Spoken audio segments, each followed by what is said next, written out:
Bismillahirrahmanirrahim. Assalamualaikum warahmatullahi wabarakatuh. Perkenalkan, nama saya Muhammad Fikri Aulia. Pada kesempatan kali ini saya akan menerangkan tentang 8 penggolongan hukum. Mari kita simak video berikut ini.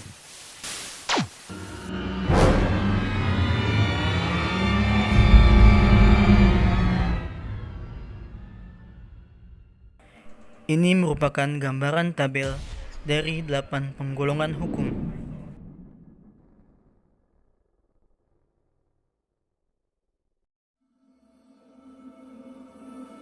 A. Penggolongan hukum menurut isinya. Hukum publik, public law, hukum yang mengatur hubungan antara negara atau perlengkapannya dengan perseorangan warga negara. Yang termasuk golongan hukum publik adalah A. Hukum pidana, yaitu keseluruhan peraturan hukum yang mengatur menerangkan perbuatan mana yang merupakan kejahatan atau pelanggaran, serta hukuman mana yang dijatuhkan oleh karena kejahatan atau pelanggaran tersebut.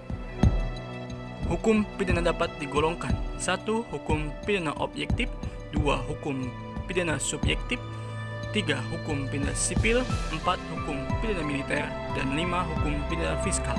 B. Hukum negara. Hukum negara dibagi menjadi 2. 1. Hukum tata negara, 2. Hukum tata usaha negara atau hukum administrasi negara, 2. Hukum privat atau hukum sipil, keseluruhan peraturan atau norma hukum yang mengatur hubungan antara perseorangan dan atau badan pribadi yang mengutamakan kepentingan pribadi. Yang termasuk hukum privat ada 2, yaitu hukum perdata dan A. Hukum perdata, hukum yang bertujuan menjamin kepastian di dalam hubungan antara orang yang satu dengan yang lain. B. Hukum dagang, seluruh peraturan yang meliputi perbuatan manusia di dalam masyarakat, terutama di dalam lapangan perniagaan atau perdagangan. B. Penggolongan hukum menurut sumbernya. 1. Hukum undang-undang, 2. Hukum kebiasaan atau adat, 3. Hukum perjanjian, 4. Hukum traktat,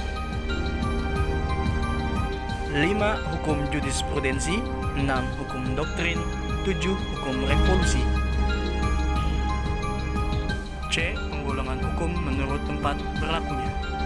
1. Hukum nasional, 2. Hukum internasional, 3. Hukum asing, 4. Hukum gereja, 5. Hukum Islam. D. Penggolongan hukum menurut waktu berlakunya.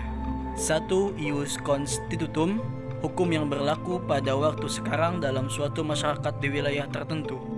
2. Ius constituendum, hukum yang diterapkan berlaku untuk waktu yang akan datang atau hukum yang dicita-citakan. 3. Hukum asasi atau hukum alam, hukum yang berlaku di mana-mana dan kapan saja, tidak terbatas oleh ruang, waktu, dan tempat, berlaku untuk semua bangsa dan bersifat abadi. E. Penggolongan hukum menurut sifatnya. 1. Hukum yang memaksa atau hukum imperatif, 2. Hukum perlengkapan atau hukum yang bersifat mengatur. F. Penggolongan hukum menurut bentuknya. A. Hukum tertulis dibedakan menjadi 2. 1. Hukum tertulis yang dikodifikasikan, 2. Hukum tertulis yang tidak dikodifikasikan. B. Hukum tidak tertulis, hukum yang berlaku serta diyakini oleh masyarakat dan dipatuhi, akan tetapi tidak dibentuk menurut prosedur formal. G. Penggolongan hukum menurut cara mempertahankannya. A. Hukum material, hukum yang mengatur hubungan antara anggota masyarakat yang berlaku secara umum mengenai hal-hal yang dilarang serta hal-hal yang dibolehkan untuk dilakukan. B. Hukum formal, hukum yang mengatur tentang bagaimana cara mempertahankan dan melaksanakan hukum material.